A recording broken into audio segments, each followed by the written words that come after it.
Good morning, all. Good morning. Glad to be with you and talking with FX Street again. If you could just finally confirm that all is well, you can hear me, you can see me, and we'll get moving.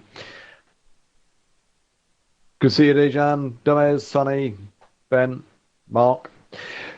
Now, guys, what we're just going to talk a little bit about this morning are some market correlations. Now, we do know that markets to some extent are interrelated in that if we get a move, perhaps in the stock market, we can quite often look at some other markets and find that they've actually been moving at the same time. Some of those other markets, they just might start a little sooner than another or a little later. But there are some logical correlations within the markets that we do well to be aware of. And I'm just going to mention one of the most common ones, which has worked exceedingly well recently. And we're just going to relate this immediately to currencies. Now, the one that we're looking at is the chart at the bottom here is CL. It's the NYMEX crude contract. And as we know, it's just been tanking. It's just been collapsing.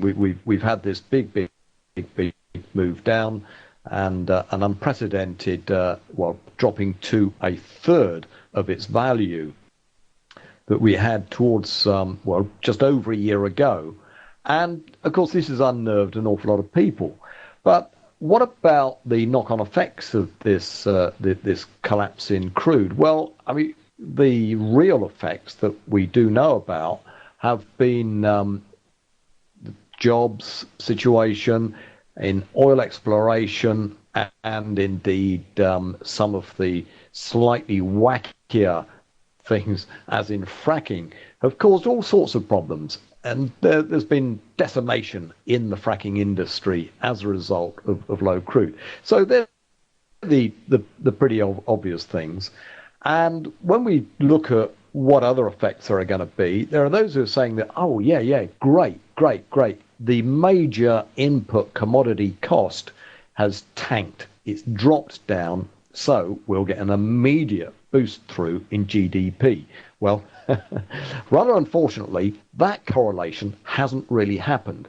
And the reason it hasn't really happened is that there are so many other factors at work which are much, much greater than the GDP boosting effects that there might possibly be in certain sectors. One of the big problems, of course, is that GDP has got oil as one of its major factors. And if the oil price drops away, GDP actually immediately drops away. And it doesn't actually provide sufficient reduction in cost to manufacturing and transport industries for them to do so much more business. So it's not actually worked in quite the way that a good many commentators suggested that it might.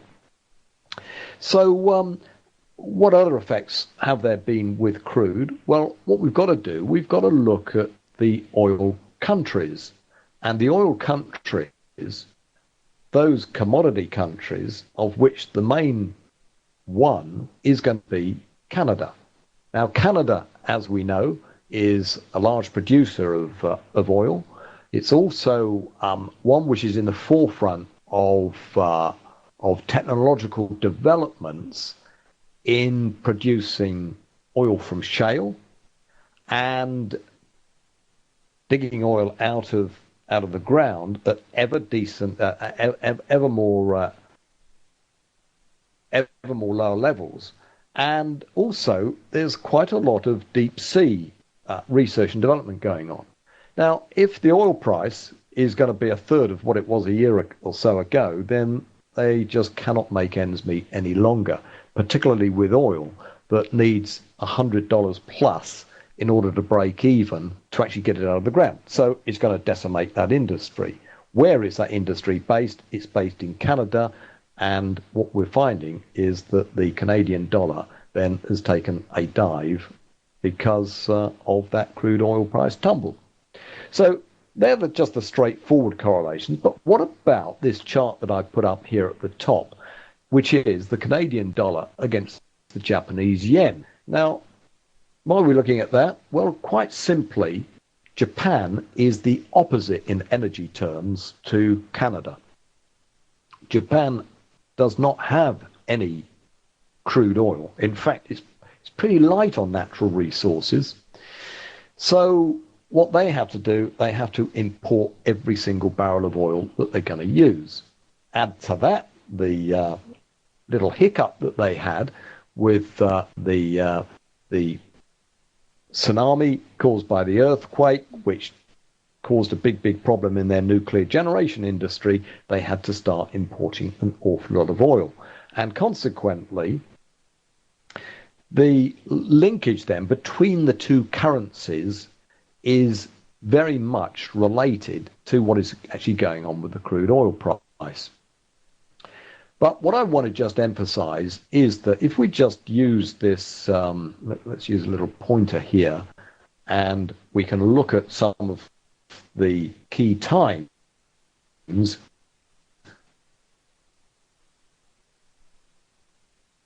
And if we take this high got in the CAD yen rate, well, it wasn't matched directly by what was going on here with the crude price. And if we go back somewhat to this section, then we find that it's not really following through. They are more or less decoupled. We then do get a degree of correlation coming in,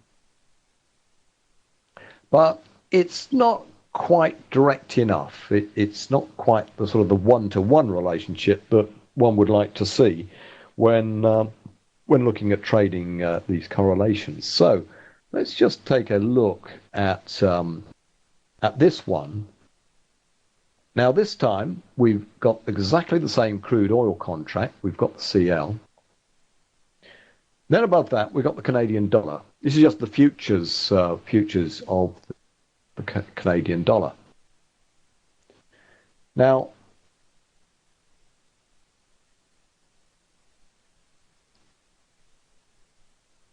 bear with me half a mo. There's something gone slightly strange with my screen.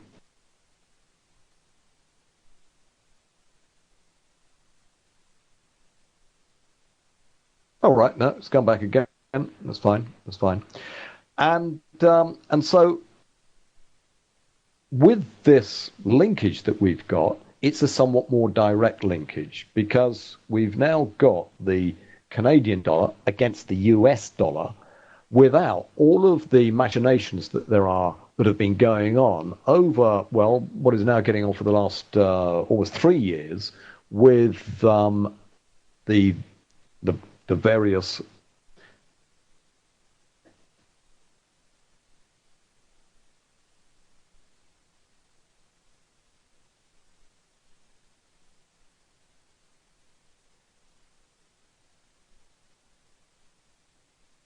and that, of course, is what we're needing to consider, that we want a chart which is relatively clean to look one against the other. Can you just confirm that you can hear me all right?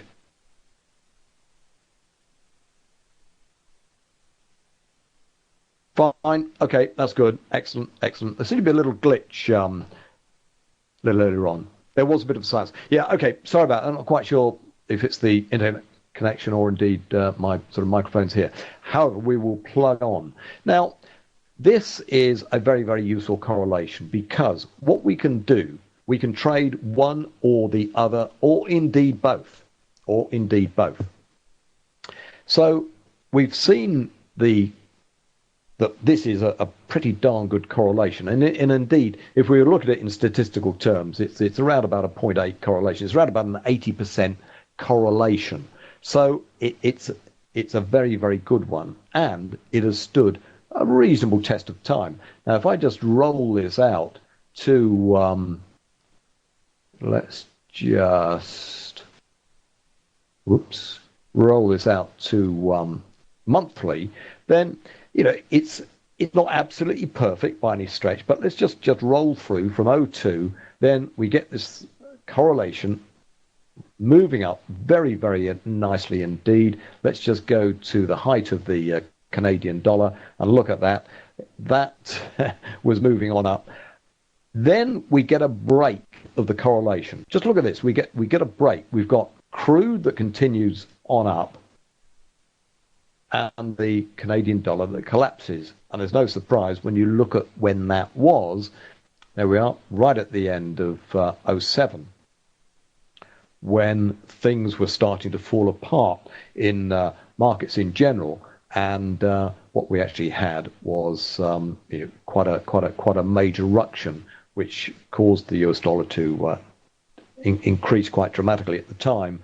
And but we still had movements going on here, which, and this is what I really want to emphasize with correlations, that we every now and again we will get a correlation. It will just break. It'll just break. And the catalyst here was way back when you may remember that Goldman Sachs were advising, probably an advisory word if you like, but they were advising a couple of very large hedge funds on the price of crude, and they were telling us that crude was going to go very, very strongly higher. And indeed, at the time that it was approaching $200, they were advising, that we should buy crude like crazy. But it actually turned out that they were advising their hedge fund and, of course, their own funds, and they were just selling it like crazy. And then the whole 9 yards just collapsed. Now, the correlation then came back in. So we then reach something at the bottom, and we get the Canadian dollar starting to recover, and we get crude starting to recover. But notice that the currency runs through a much, much greater change than does the crude price itself. And from then on, the correlation has remained pretty good. There was a period of time, of course, when we get it flatlining and it's going, it's just deciding that it's not really going to be going anywhere much at all. When we've got a degree of flatlining up here, but the currency has been fluctuating in that time. And again, we've got to be aware that Canada has got all sorts of other influences besides just oil. The oil boom has created all sorts of difficulties for the Canadian economy. One of them, of course, is what always happens when there is a boost in GDP that comes from high oil prices and so on. People start to bung money into fixed assets. And of course, their home buyers have just pushed Canadian house prices to something absolutely astronomical. But of course, that then brings in another raft of problems with the amount of debt that there is in the household sector. That is just dead money. It is just boosted up house prices. No, it isn't productive money. And of course, all of that debt has got to be serviced, and the money then flows from individuals who've bought houses on astronomical mortgages in relation to their salaries, and that then just flows into the finance sector. And that money doesn't then flow into the economy in general of buying goods and services. It becomes dead money. So there are always other cross currents which are going to affect these correlations. But let's just now bring this down to the daily chart again. And if we just run back to when we had what are now still relatively high levels of crude, now that was the peak, and then we get crude just dropping away. But look at this, the currency actually dropped away a little more rapidly. The currency has got slightly greater volatility than the oil price itself. We then see that the uptrend that we've had breaks into a downtrend. At this point, that was the rally at which the Canadian dollar was starting to slide. And if we just notice what had happened here in crude had been flatlining. It had been really just going sideways, but the Canadian dollar had already broken. It had already broken. So those in the know could see what was going on with crude oil. They could see that perhaps the peak in crude oil had been there, and that was something of the death knell, if you like, for the Canadian dollar, for the loonie. And of course, on down it went. We then get this pretty sort of massive initial drop. We then get something of a rally back, but then we've got Canadian dollar flatlining, etc. So is this a leading indicator? Well, at times it is. At times it is. So the currency doesn't always kick off first, as indeed here. But that is the real key to this. It's going to be happening to either the oil price or indeed the Canadian dollar. Then one can trade the other side of that trade. And as soon as one starts to diverge and starts to move either up or down against the other, then it's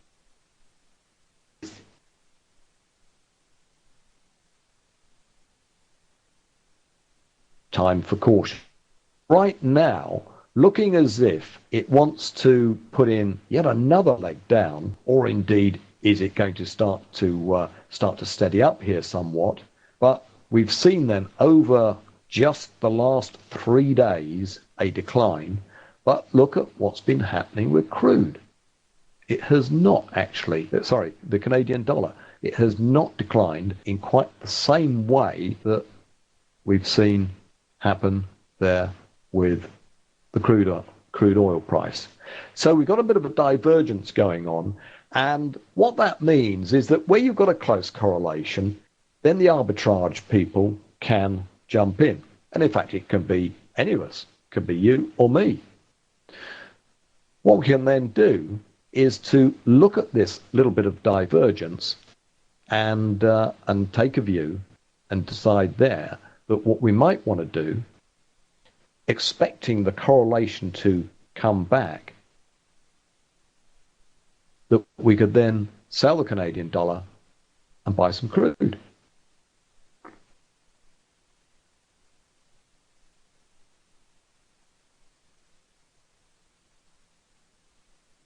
So that's one of the most interesting correlations that there is. Now let's just move over to this one for a moment. Now, what we've oh no, sorry, that was the wrong one. No, the next one that I want to move over to is the Dow. Yeah, that's it. It's the Japanese yen and the Dow. So what are we looking at here? Right, well, there's a very interesting correlation that seems to work from time to time, and that's between the US dollar and the Japanese yen.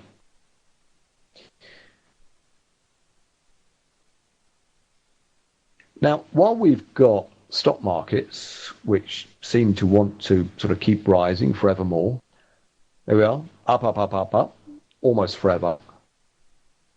And we've now found that we've got a correction which is actually the start of a downtrend, unless price can get itself right the way back up to this sort of 180 level. Will it or won't it? Well, we just don't know. I mean, every dip we've had before has been a buying point. So buy the dips, buy the dips, buy the dips. Because this dip, yes, it was bought and it did go up really quite nicely, did not manage to get above the previous high. This one is looking a little more severe, but the key thing is it has not dropped down below this previous level. If it does, then the downtrend is officially on. But until that time, we're stuck in a trading range. So it needs to either get above this 180 or down below 150. So what of the Japanese yen? Yeah, good point, DV. Yeah, good point. Good point. Absolutely. Yeah, there are those gaps. In fact, it's as plain as day there that I wouldn't be at all surprised if we do find that markets are going to be getting back up to those levels to give it a try. And technically, of course, what you said is absolutely spot on. Now, what about the Japanese yen? Well, we know that the Japanese started QE, and they started that right back in, when was it? 2002, I think it was, when the game started.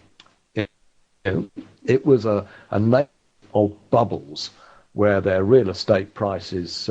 In fact, there was one point when I think that Tokyo, or was it the Royal Palace in Tokyo, was actually worth more than the whole of Manhattan. I think that was a headline that I picked up at one point. Absolutely crazy. Now, the US dollar Japanese yen has been going down. The US dollar, that is, has been going down with an ever strengthening Japanese yen for a long time. And in fact, these levels over here, I remember when we were trading this around about sort of the 130, 140 regions, and then it just kept on picking up strength. Now, that was causing all sorts of problems for Japan. Japan then, with its exporting economy, found that it was just producing too much money that wanted to flow back into the yen. And they had managed to keep interest rates very, very low, and they kept interest rates low in the hope that the currency would start to weaken. And of course, it didn't happen. And then they really did get stuck into QE in a big way. They had little flurries of it where we tend to get these moves on up. And then along came Corona, and they went big time into this process then of wanting to just buy and buy and buy more and more JGBs, government bonds, and the net result of that is that there was money awash in the financial sector. Where was that money going to go? Well, what actually happened, and is still happening to a very great extent, is that money is going into US stock markets. So if we were to now just put the two of these together, what we can actually see is that there is a correlation. Now, way back here, a little earlier this year, the correlation started to get a little bit choppy.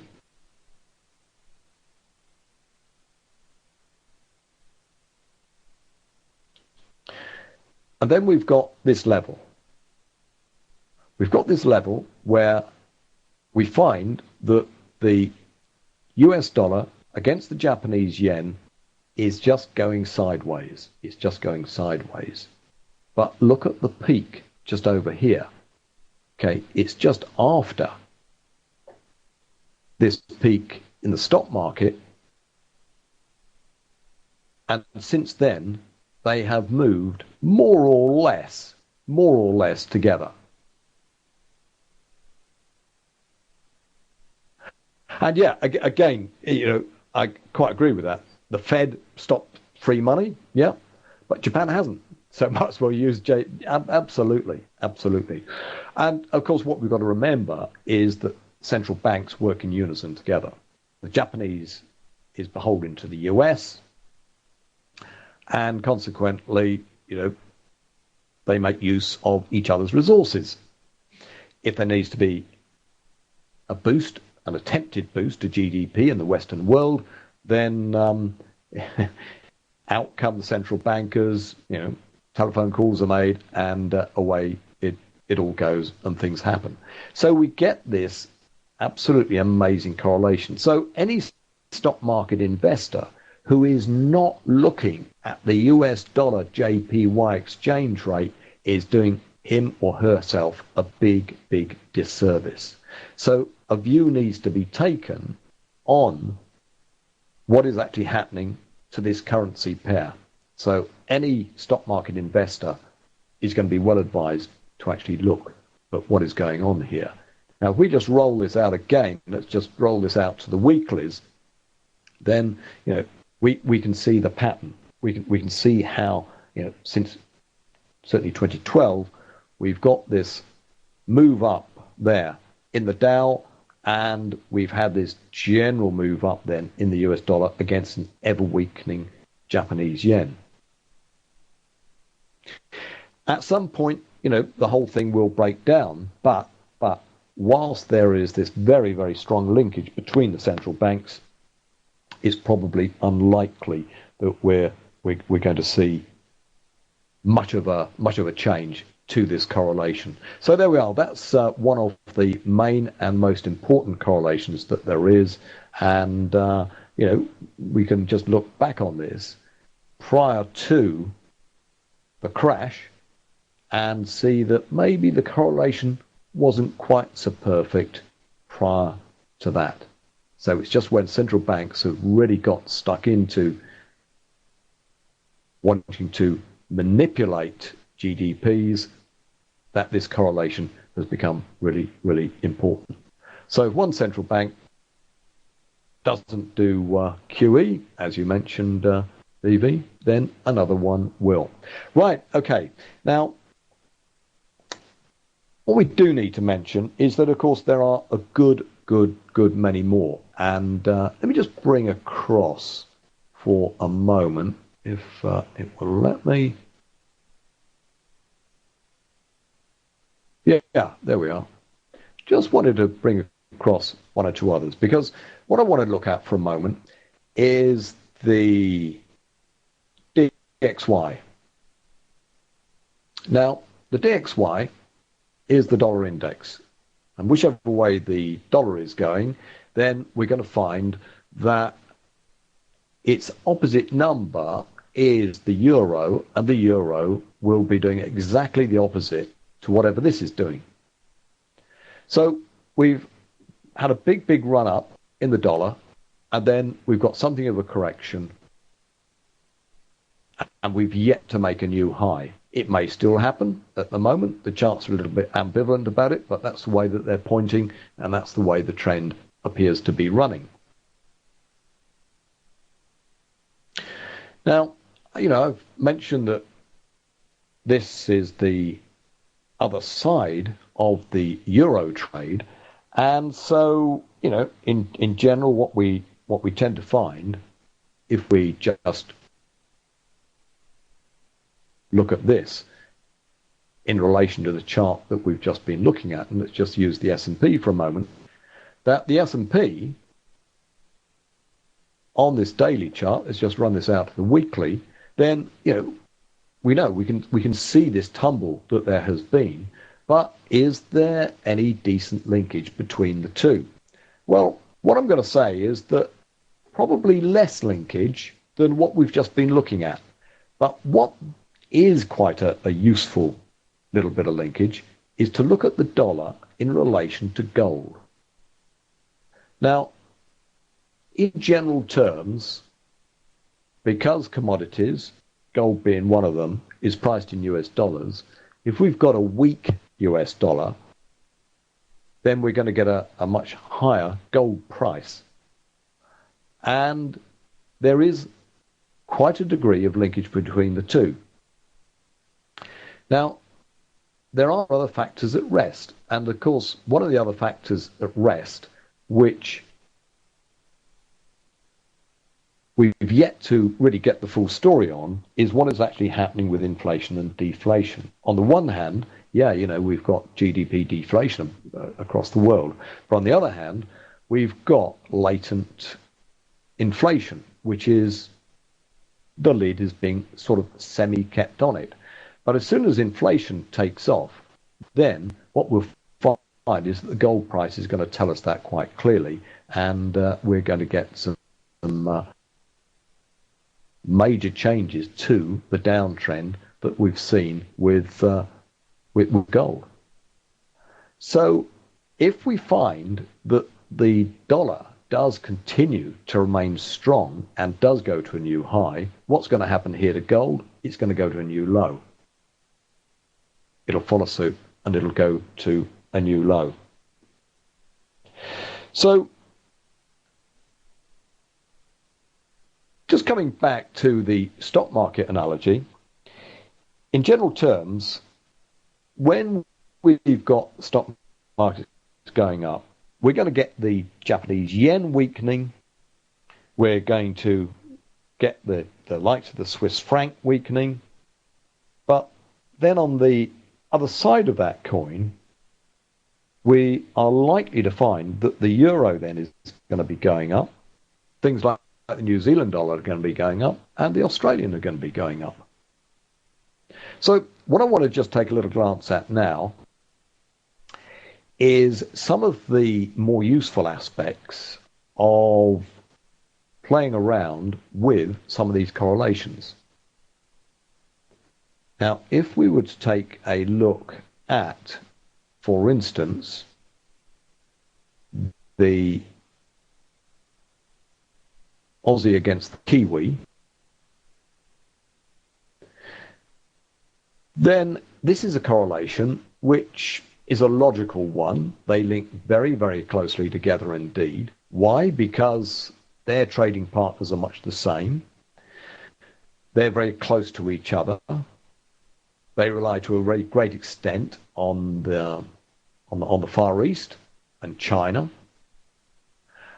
So it's pretty logical that these two currencies should move more or less in lockstep together. And the interesting feature about this is that they don't always do so. And so consequently, it's possible to do a nice little trade between them. Now, if I just switch over to this line chart, what we can actually see is the brown line, or browny orange line, that's the New Zealand dollar. The green line is the Australian dollar. And what can be done with this particular linkage is that whenever they get out of line, one can put in a trade. Buy one, sell the other. And then when they come back into line again, you do the opposite. You unwind the trade and take the profit. So if we just look right the way over here, and let's just pop a line across, we can see that we've got a level in the New Zealand, and we've got a level there in the Australian. So the trade is that we sell the New Zealand dollar and we buy the Australian dollar.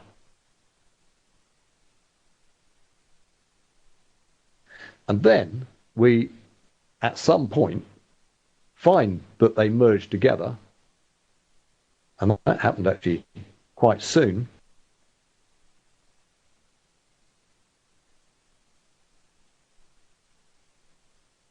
And at the point that they merge, we just unwind those two trades and take the profit. Now, there are times, of course, when we find that the divergence is the opposite way round. And that gives us yet another opportunity.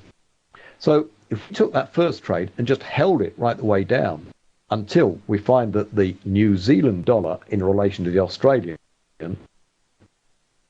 is actually lower,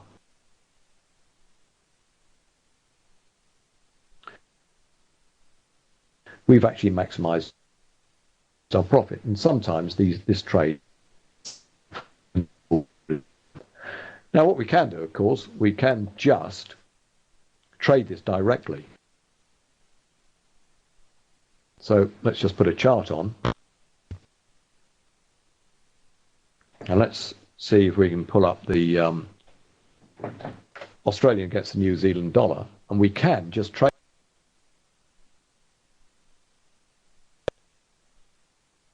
Oh, right. Yeah. Okay, DV. Yeah.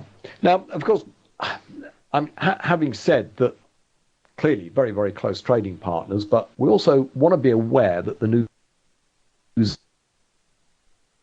Zealand economy is considerably smaller than the Australian.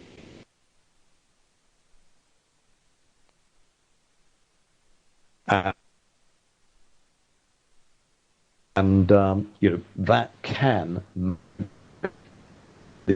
and from the highs that we had over here, and this is just in relatively recent months, we've actually seen a really big decline in the Australian dollar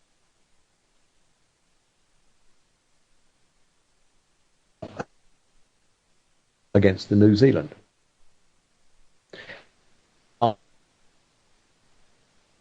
Follow all of the rules. Certainly commend this as being a particularly good one. That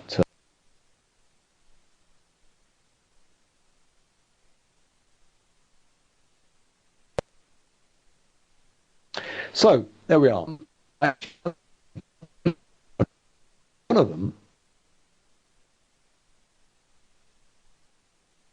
Well, what about the bond market? What about the bond market? What does that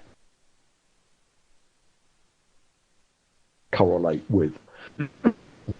Isn't there bonds and crude? Well, what we're looking at the moment is let's just put this on a daily. The lower chart then is the 30-year bond. It's the standard sort of benchmark US government bond. And, the suggestion was that there is a correlation, or at least an inverse correlation with crude oil. And here it is. We can actually see that, well, let's just take to where we are right now. Okay. So we've got bonds which have been moving up, as inexorably they do, as interest rates then are down here at more or less zero, and we're really going headlong into negative interest rates, particularly with the Japanese move. We've got it happening in Sweden, Switzerland, Austria. It's catching. The net result of negative interest rates will if you can take this to its logical conclusion, then nobody will save any money at all ever. We will just receive money, spend it. And indeed, it's probably better not to receive it, because if you receive money, you've got to put it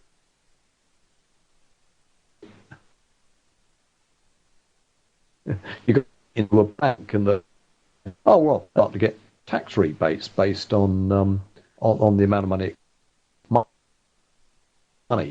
So, that's into fixed assets. Bid up house prices even more, and make sure we spend it and trying to get the GDP going. So that's what's happening with bonds, and bonds will carry on up. So one would have thought that that's making money ever cheaper, and so we'd get exactly the opposite happening with sort of crude oil. It would boost things. So maybe that one is not working terribly well. If we change this now to the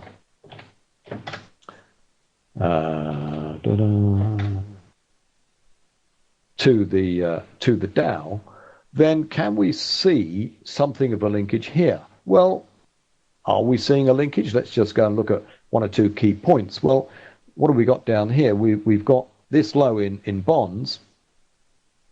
That happened to be something of a high in the market. Well, what about this this low in the market?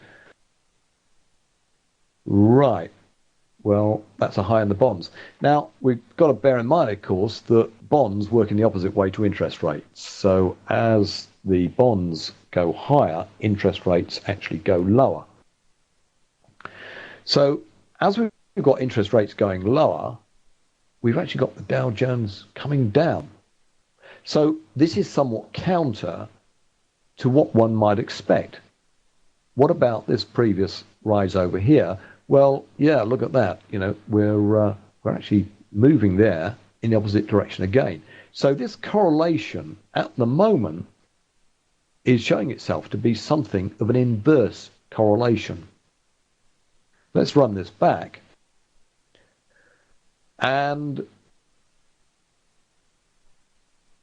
we've not quite got this sort of matching up. Let's just... There we are. That's just a tad beta. That's not quite right. That'll be better. So what we have had is interest rates just getting lower and lower and lower since sort of way back just after the tech crash. And the correlation is the broadest brush one you could ever imagine. In the gently we find, I say gently, but inexorably, interest rates have been going down and down and down and down and down in order to, try to, well, all sorts of reasons. We can read a lot into this, But the point I really want to make is that the relationship with stock markets is not absolutely perfect at all. So just prior then to the major crash, and because of the major crash, we got a big boost in bonds and consequently reduction in interest rates. And that then fueled, as we can see, this continuing move on up. And it was just the threat of QE coming to an end, which, well, we've been told it's come to an end in the US. We've been told that. But are we going to find that interest rates will now need to go into negative territory in order to keep the stock market bubbling along? So that's one of the quite interesting little distinctions that we would want to look on that. But certainly short term, be very, very wary indeed of how those two correlations do actually link to each other. Right, folks. Well, look, I've got to shoot off right now, and there are a good many correlations, but the one that I do commend to you is the Australian against the New Zealand dollar as a straightforward tradable one. The Canadian dollar against the crude price. Again, when things get out of line there's a trade to be had. There's also trades to be had in the likes of US crude, so sweet light crude against Brent crude. That's quite a good correlation that works time and time and time again. And of course, we can do correlations between stock markets. And the whole object of the exercise is that when one gets a little bit out of line with another, then we buy one, sell the other, and act as arbitrage speculators. Fine. Okay, folks. Right, well, good to have been with you. Many thanks for your questions, and be back with you again soon, I hope. Bye for now.